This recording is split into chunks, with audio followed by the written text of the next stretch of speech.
Hi everyone, my name is Miranda Mills and this is my very first video for BookTube. I've been wanting to start a BookTube account for such a long time, so I'm really excited to be doing my first one today. I'm recording this on a Saturday in London. I'm just in my little office at home. I've been doing a bit of work, a bit of reading and just enjoying a nice quiet day because the weather here isn't that great, so it's been a nice day to sit at home and read. But for my first video, I thought I would share with you my November book haul. So far anyway, I mean I probably will add some books to these, but I wanted to share the books that I've already got this month. So some of them I've bought and some of them have been sent to me. I have actually bought quite a few books this month already because I finished up a really big editing project at the end of October and I fancied giving myself a little treat, and I thought I could either buy a new dress or lots of lovely books, and as you'll see I went for the book option but I'm sure you'll approve of that choice. So anyway, let's get on with the books. The very first book I bought for myself this month is The Name of the Rose by Umberto Eco.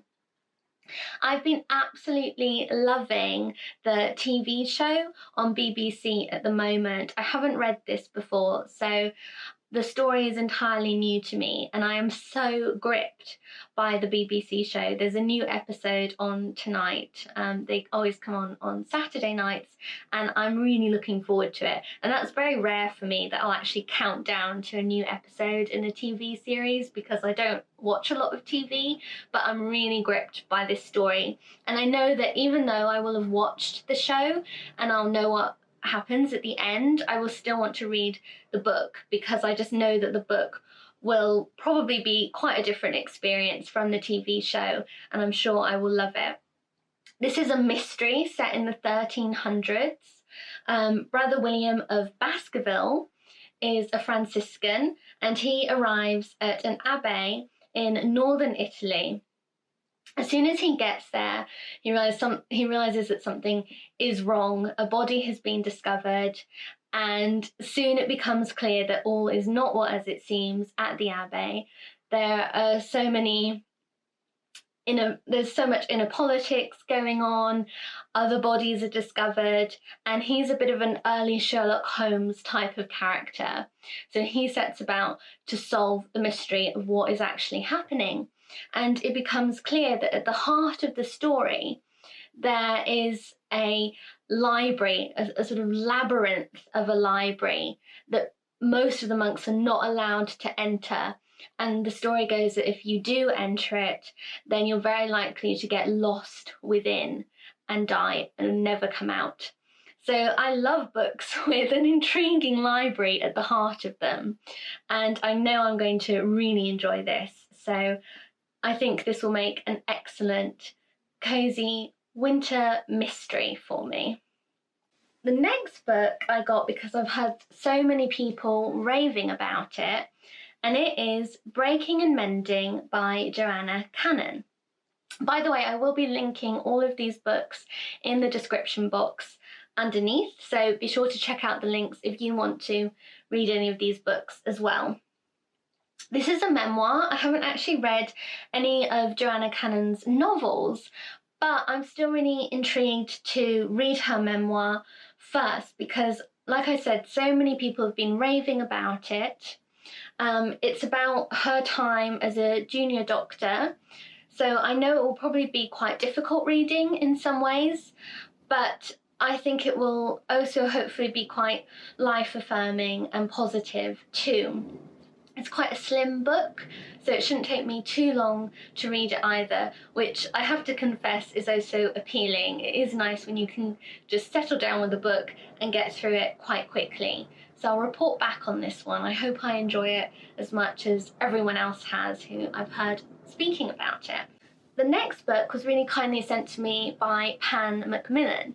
They sent me a list of their books that are coming out in 2020, and I chose one that I thought sounded just my cup of tea.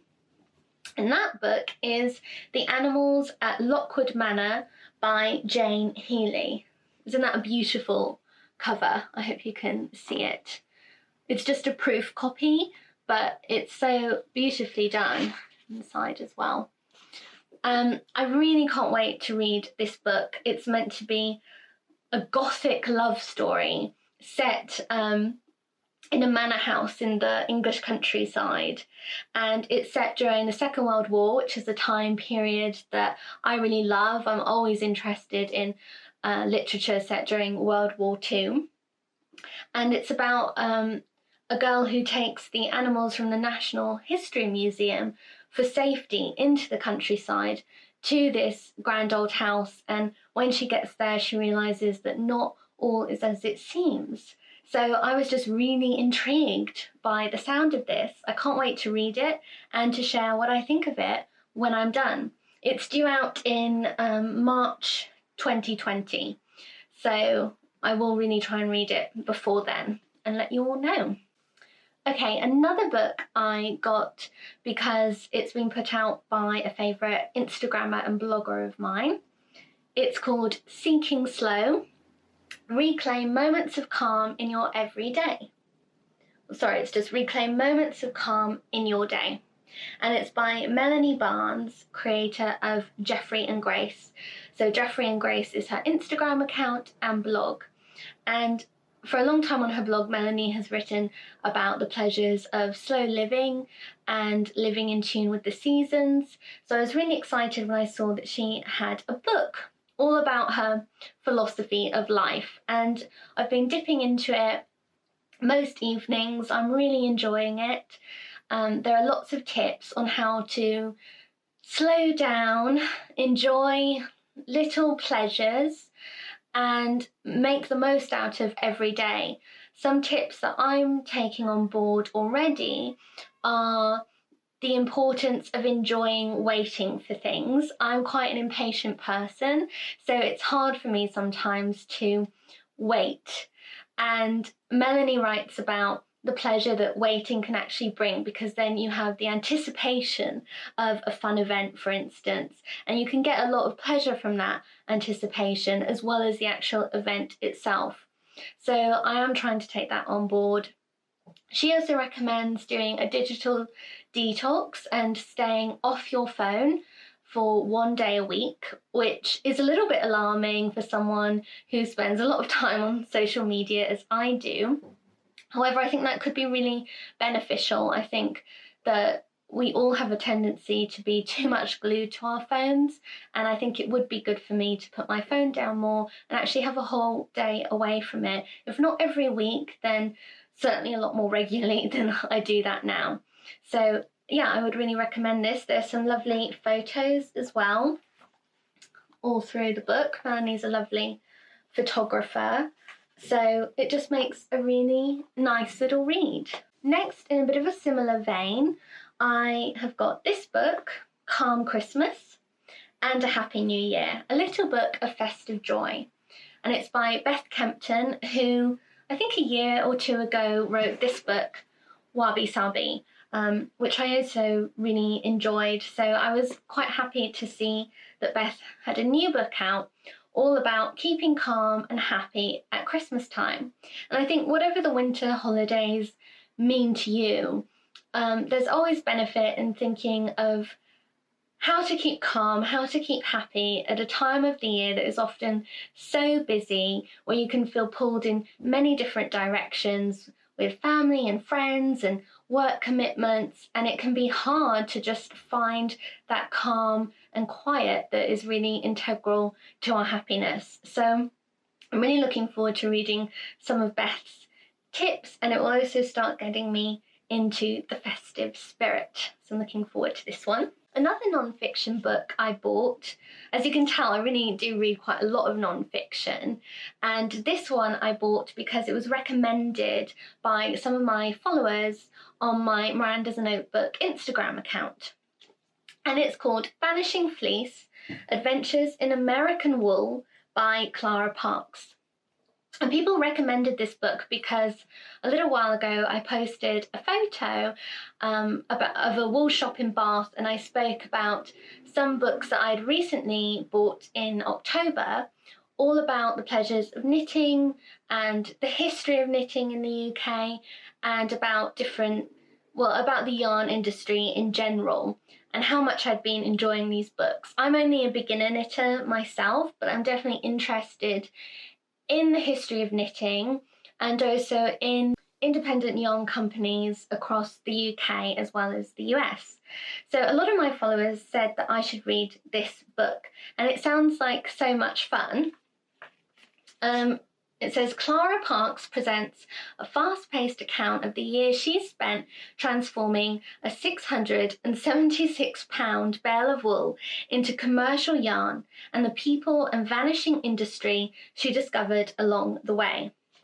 I think I'm going to really enjoy this book. It sounds really fun, and I think it's really important to be made more aware of these industries that are vanishing but actually have such an important place in history. This book is by Laurie Lee, and it's called Down in the Valley, A Writer's Landscape. It was just recently published by Penguin, and I actually spotted it on their Instagram feed, and I instantly wanted to have it because it's such a beautiful book. I love the front cover, and I'm a huge fan of Laurie Lee's writing. I mean, I love Cider with Rosie, so I was really excited to see this. It's actually a collection of what were originally recorded interviews that Laurie Lee made in his 80s with a journalist, and they've now been collected and transcribed and published in this little volume.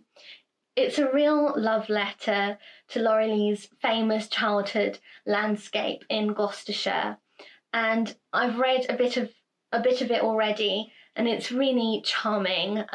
It feels like you're in the middle of a conversation with him because it's written as if he was speaking, like he was in the interview. It is sort of essentially just transcribed, so you get a wonderful sense of his spoken voice, which I think is really special. So I definitely recommend this if you're also a fan of Laurie Lee, or if you're just looking for a lovely, light little read over the winter. Okay, this was a non-fiction purchase that I was really excited to make. It's called Novel Houses, 20 Famous Fictional Dwellings, and it's by Christina Hardement. So in this book, Christina examines 20 famous fictional houses, which is just the kind of thing I love to read about. She chooses some really interesting ones. She looks at Cold Comfort Farm and I Capture the Castle, the inspiration behind the house in that book, Mansfield Park, Rebecca, of course, with Mandalay and its inspiration Menebilly that was so important to Daphne du Maurier. And I absolutely can't wait to read all of this. I love talking about houses in literature, so I know I'm going to really enjoy this book. Another non-fiction, quite appropriately actually, I think November is non-fiction writing month, so it's definitely appropriate that I've bought so many non-fiction books this month, but I do read a lot of non-fiction as well anyway. And this is a book I was really excited to find out about. It's quite recently published as well. It's called Mutual Admiration Society, How Dorothy L. Sayers and Her Oxford Circle Remade the World for Women. It's by the historian Mo Moulton. I'm a huge fan of Dorothy L. Sayers. She wrote the Lord Peter Wimsey mystery books that were written in the 1920s and 1930s. She was one of the great queens of crime, along with Agatha Christie. And her books are amongst some of my favourites. But I don't really know much about Dorothy L. Sayers' early life and her time at Oxford. And this sounds fascinating. So it says, a group biography of renowned crime novelist Dorothy L. Sayers and the Oxford women who stood at the vanguard of equal rights. In 1912, Dorothy L. Sayers and 5 friends founded a writing group at Somerville College, Oxford. They dubbed themselves the Mutual Admiration Society. I think that's the best name for a women's group. Brilliant, bold, serious and funny, these women were also sheltered and chaperoned, barred from receiving degrees despite taking classes and passing exams. But things for women were changing. They gained the right to vote and more access to the job market. And in October 1920, members of the Mutual Admiration Society returned to Oxford to receive full degrees, among the first women to be awarded such honours. What an important time in history, and how fascinating to read about it through looking at the life of Dorothy L. Sayers and the women that she knew. I'm really looking forward to this one. And I also want to show you how gorgeous this book is when you take off the dust wrapper. I mean, the dust wrapper is nice too, but look at this cover. Isn't that charming? I love all the details to it. Anyway, I think it looks beautiful, so I'm really excited to read this one. Next, Vintage very kindly sent me this book, The Night Circus, and I think it just looks stunning. I've never actually read The Night Circus, although so many people have raved about it. I'm really intrigued by it, and I don't know why I never picked it up in the past, but I definitely want to read it now, because of course Erin Morgenstern has a new book out, which Vintage also kindly sent me, The Starless Sea, and I'm just really in awe of how beautiful this book is.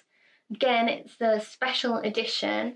I absolutely love the illustrations down the ends of the pages. I think that is just beautiful. And they've made the book look like it could almost be this slightly tatty ancient manuscript found in some incredible library, which is quite appropriate because this is another book at which a library lies at the heart of the story. So I don't really need to know more than that. I think that is always a wonderful premise for a book, and I'm really, really excited to read this one. But I will read The Night Circus first, because that is such a famous example of her writing now, and I feel that I really should read that one before diving into The Starless Sea.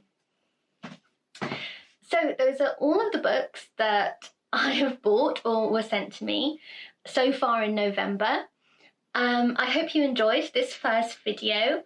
Do subscribe if you would like to see more videos from me, and please do let me know in the comments what books you've bought this month, whether any of these books appeal to you, what you're reading. I love hearing what other people are really enjoying and what they're reading at the moment, so I would love to hear your recommendations.